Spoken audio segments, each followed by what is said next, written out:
जय भीम। सभी लोग सामने वाले बैठे हुए लोग जय भीम। और बहुत बहुत शुक्रिया आप लोगों का। एक्चुअल में क्या है ना कि यहाँ पे जितने भी लोग हैं मेरे से सब बड़े लोग हैं, तो मुझे थोड़ा अजीब लगता है कि मैं आप लोगों के सामने कुछ बात करूं, क्योंकि मेरे को इतना ज्ञान नहीं जितना आप लोगों को है। बड़े लोग कैसे हैं?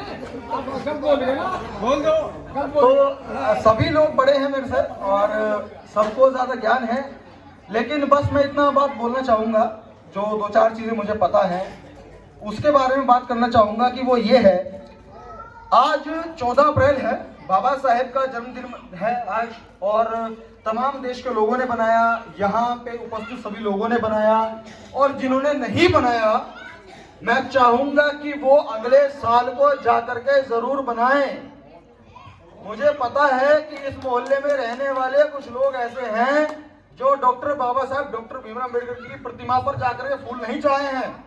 मैं चाहता हूं कि वो लोग अगले साल जाकर के चढ़ाएं, क्योंकि बाबा साहेब न केवल हमारे हैं, जब पूरे समाज के हैं, है ना।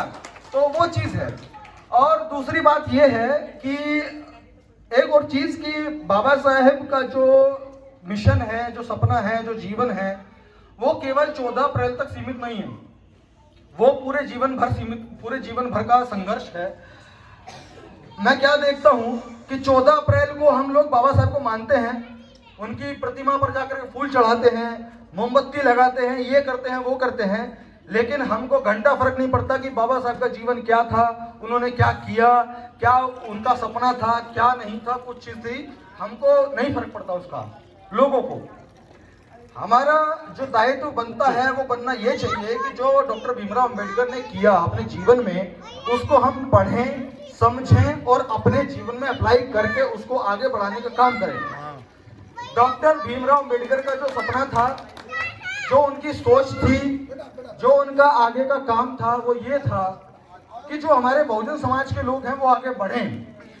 और मुझे बड़ा गर्व होता है ये चीज़ देख के कि हमारे मोहल्ले में, हमारे आसपास के लोगों में, हमारे समाज के लोगों में जितने भी लोग हैं वो तरक्की कर रहे हैं। कोई एडवोकेट हैं, सर हमारे एडवोकेट हैं, कोई टीचर है, कोई काम कर रहा है, कोई अपना काम कर रहा है और बढ़िया स्तर पे काम कर रहा है।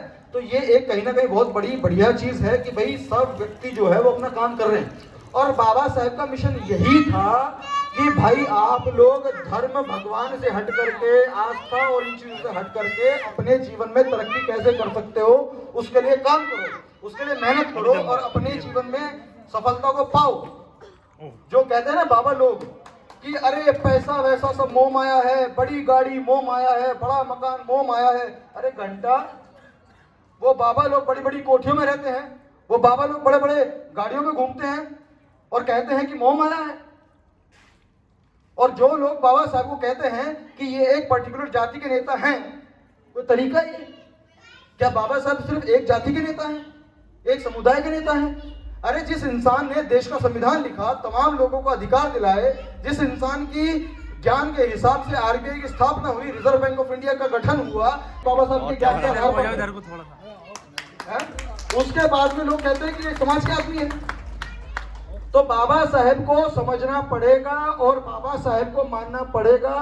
और सबसे बड़ी बात यह है कि आपको जितने भी यहाँ पर लोग उपस्थित हैं, बाबा साहेब ने जो भी काम को दिलाया है, आप मानते हो कि हमको दिलाया है, वो काम करके दिलाया, मेहनत करके दिलाया है। किसी जागरण जगराते से, किसी माता रानी की कृपा से नहीं मिला है, किसी ईश्वर के आशीर्वाद से नहीं मिला है। उन्होंने लड़ा है, संघर्ष किया है, मेहनत की है, पसीना बहाया है। अभी कितने भी लोग हैं, आप ठेकेदार हैं, आप दुकान वाले हैं, वो एडवोकेट हैं, मैं अपना काम कर रहा हूं, कोई टीचर है, कोई भी सारे लोग हैं। अगर सभी लोग अपना काम कर रहे हैं तब उनको मिल पा रहा है। उसकी लीला कुछ नहीं है ना, किसी की लीला नहीं है कुछ भी। हम लोग काम कर रहे हैं, मेहनत कर रहे हैं, संघर्ष कर रहे हैं, तब हमको मिल रहा है। और यही चीज डॉक्टर अंबेडकर ने, ज्योतिबा फूले ने, कांशीराम जी ने किया है, तब मिला है। और जितने भी लोगों ने, हमने अब तक किया है तो मिला है। ऐसा नहीं है कि हम सक्सेसफुल हो गए, हमारे पास पैसा आ गया, हमारा घर मकान बन गया तो सभी का बन गया। इस देश में लोग आज भी गरीब हैं, आज भी भिखारी हैं। तो वो क्यों हैं? उनको क्यों नहीं दिया माता रानी ने? वो इसीलिए नहीं मिला क्योंकि उन्होंने किया नहीं। लेकिन अगर हमको मिला है तो हमारे करने पे मिला है।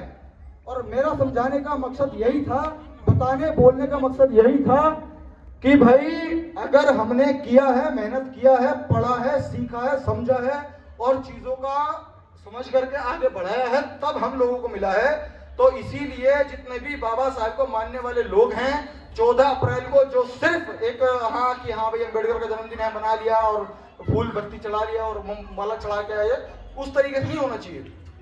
उनको समझना पड़ेगा, पढ़ना पड़ेगा कि डॉक्टर अम्बेडकर ने यदि स्ट्रगल किया था और अपने जीवन में स्ट्रगल करके, मेहनत करके और सारी चीजों को हक अधिकार दिलाए, और आज जितने भी लोग यहाँ पर इस मोहल्ले में हैं, अगले मोहल्ले में हैं, उधर के मोहल्ले में है या इधर के मोहल्ले में है, जिनको जो भी मिला है वो सारा उनको मिला है उनके करने के बाद, बिना करे या किसी भी देवी देवता, किसी भी तरीके के बाबा के माध्यम से नहीं मिला है, किसी भी चमत्कार, किसी टोने टोटके के माध्यम से नहीं मिला है। वो सबको मिला है अपनी मेहनत से। और ये मैं क्यों बोल पाता हूं, मेरे को दिखता है सामने एडवोकेट सर है हमारे, सर आपने किया तब मिला ना, आपने पढ़ाई करी, लड़ाई लड़ी, काम करते रहे, कंटिन्यू करते रहे, तब मिला ना आपको ये लेवल। हमारे दीपक कुमार एडवोकेट जी हैं, उसके बाद में टीचर हैं, मेरे पापा खुद के टीचर हैं, मैं खुद काम कर रहा हूं और बाकी लोग काम कर रहे हैं, वो तब मिल रहे हैं, हम कर रहे हैं। तो मैं वही एक चीज, एक मैसेज देना चाहता था। हालांकि मेरा बोलने का मेरा था नहीं एक्चुअली यहाँ पे कि मैं बोलूं, क्यों? क्योंकि आप क्या कहते हैं ना, घर की मुर्गी दाल बराबर, तो कोई मानता नहीं है, कोई सुनता नहीं है, तो मैं नहीं चाहता बोलूं मैं, लेकिन आपने बुला लिया, तो आपका सम्मान मेरे लिए सबसे बड़ा है। आपके सम्मान के लिए मैंने चाहा कि मैं चलो बोलूं, लेकिन सच्चाई यही है सर, जब हम करेंगे तब हमको मिलेगा, जिन्होंने किया है उनको मिला है। बस एक लास्ट में कहना यही है मेरा कि चमत्कार, आस्था, भगवान, ईश्वर, चमत्कार, शक्ति, बाबा, इन सबसे उठ करके हम लोगों को काम करना चाहिए और अपना फोकस देना चाहिए शिक्षा को लेने के लिए, शिक्षा दिलाने के लिए, शिक्षा बढ़ाने के लिए, नौकरी करने के लिए, आगे बढ़ने के लिए। तभी जितने भी हमारे समाज के लोग हैं, तभी हमारे जितने बच्चे हैं, आने वाली जो जनरेशन है वो आगे बढ़ पाएगी, कुछ कर पाएगी, कुछ पा पाएगी। और जो बाबा साहब का सपना था इस देश को आगे बढ़ाने का, बहुजन समाज के लोगों को आगे बढ़ाने का, चाहे वो पढ़ाई के क्षेत्र में हो, चाहे वो नौकरी के क्षेत्र में हो, चाहे वो किसी भी क्षेत्र में हो, वो तब लोग आगे बढ़ पाएंगे। लेकिन यदि हम लोग रहें कि अरे नहीं, मैं आपको एक बात बताना चाहूंगा, बाबा लोग जो कथाओं में क्या कहते हैं कि अरे आप लोग कुछ करो मत, बाबा साहब को पढ़ो मत। वो क्या कहते हैं, मरे मुलायम काशीराम, प्रेम से बोलो जय श्री राम। मतलब मुलायम काशीराम को मार के कहते हैं प्रेम से बोलो। वो अंबेडकर की विचारधारा को, वो काशीराम की विचारधारा को, वो ज्योतिबा फुले की विचारधारा को जो है मार करके वो ये चाहते हैं कि आप लोग सिर्फ और सिर्फ भक्ति करो। भक्ति किसकी? राम की। भक्ति किसकी? कृष्ण की। भक्ति किसकी? तमाम भगवानों की। सिर्फ भक्ति करते रहो और भक्ति करके तुम आस लगाते रहो और भगवान एक दिन खुश होंगे और वो भगवान तुम्हें आकर के एक दिन तुमको आकर के प्रसन्न होंगे, तुम्हें मकान देंगे, तुम्हें पैसा देंगे, तुम्हें धन दौलत देंगे। हमारा सवाल फिर वही होता है, अगर रोटी कपड़ा मकान को वो देने वाले हैं तो अब से पहले क्यों नहीं दिया? सब जितने भी हैं लोग हैं, क्या वो खानदानी अमीर हैं? क्या सभी लोग यहाँ पर जितने भी हैं, क्या वो खानदानी अमीर हैं? नहीं है। संघर्ष किया है, मुझे अपना पता है, मुझे आप लोगों को पता है, सबने संघर्ष किया है और करके फिर आगे बढ़े हैं। तो जब हम आगे बढ़े हैं अपने संघर्ष से, तो हम किसी चमत्कार को, किसी एक काल्पनिक चीजों को क्यों श्रेय दें अपना? बहुत बढ़िया बात। तो वही चीज है कि भाई हमको काल्पनिक चीजों से हट करके वास्तविकताओं पर आना पड़ेगा। और बाबा साहेब का जन्मदिन बनाने का मतलब इतना होना चाहिए कि आप लोग बाबा साहेब के बारे में जाने, बाबा साहेब के बारे में पढ़ें। जितनी भी महिलाएं यहाँ पर बैठी हैं उन लोगों को ये पढ़ना चाहिए कि डॉक्टर भीमराव अंबेडकर ने उन लोगों को क्या अधिकार दिलाए थे और क्या नहीं दिलाए थे, उनकी स्थिति पहले क्या थी क्या नहीं थी। आप लोग एक बात सोचिए, आप लोग सभी लोग, आप लोगों की माताएं और जो आपके पिता थे वो अनपढ़ थे या पीएचडी पास थे? क्या थे वो? अनपढ़ थे ना। तो क्यों थे अनपढ़? एक के नहीं, दो के नहीं, सभी के। सभी के अनपढ़ थे। क्यों थे अनपढ़? क्योंकि पहले अधिकार नहीं था। तो अगर हमको ये समझ में आ रहा है, ये हमको दिख रहा है, तो हमारा जो संघर्ष है, जो हमारी कोशिश वो क्या होनी चाहिए कि भाई हम अपने आप को, अपने परिवार को, अपने बच्चों को पढ़ाई पे ज्यादा फोकस करें, नौकरी पे फोकस करें, अच्छे से अच्छा ज्ञान देने पे फोकस करें, और सबसे बड़ी चीज अंधविश्वास, पाखंडवाद और बाबाओं के चक्कर से दूर रखने का कोशिश करें, और सारे लोग दूर रहें। मैं बताना चाहूंगा, इसी गली के अंदर में एक घर था, वो राम रहीम की फिल्म आई थी, वो दिखाने ले गया फिल्म में। हाँ जी भाई साहब,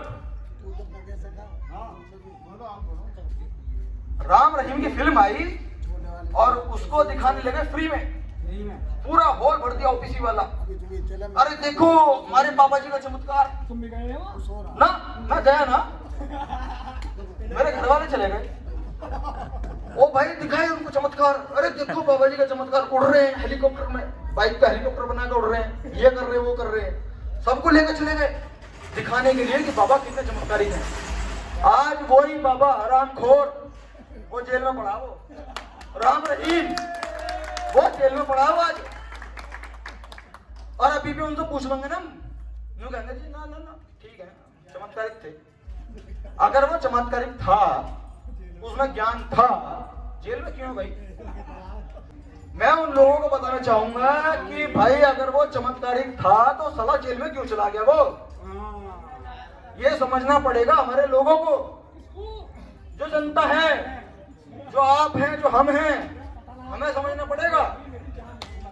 एक बाबा जेल में चला गया, दूसरा निकल गया, आ गया, कोई नया खड़ा हो गया, तो फिर हम उसको पूछने लग जाएंगे नहीं नहीं वो गलत था, ये ठीक है। अरे घंटा ठीक है भाई, पिछले वाले का कोई चमत्कार काम नहीं करा तो नए का कैसे कर देगा? तो लोग समझते नहीं है उस चीज को, और पुराने को गया तो नए को पूछने लग जाएंगे। तो सबसे बड़ी चीज ये है